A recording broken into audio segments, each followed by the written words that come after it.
Hello everyone, welcome back to the Excel 2016 training. In this video, let us look at adding a total row to the table. In order to add total row to a table, make sure that you select one of the cells within the table which makes the design tab appear. So once that appears, click the design tab and then you see the design band there.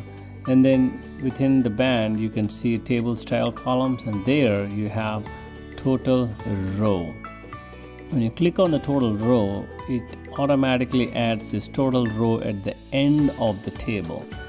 And so every cell here, it has a drop down.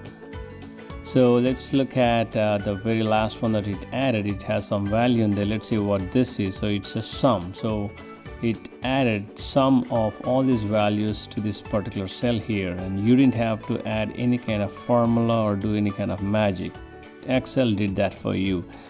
Here it might make sense to have total, but if you want to display just the count of values, or you want to display max value, that's a max value from this set of values, or if you want to do a minimum, it's all standard deviation. So depending on your need, you would pick the appropriate option from here. You can also do more functions. We'll discuss about functions at a later time, but for now it's enough to understand the fact that you can add a total row, and there you can make use of certain options that are available by default.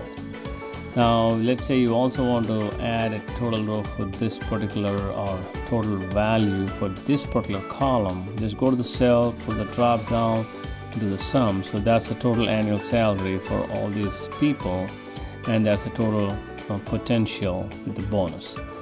And let's say you want to just look at the average. All you do is select average, it displays average there. So that's it about the total row. I will see you in the next video.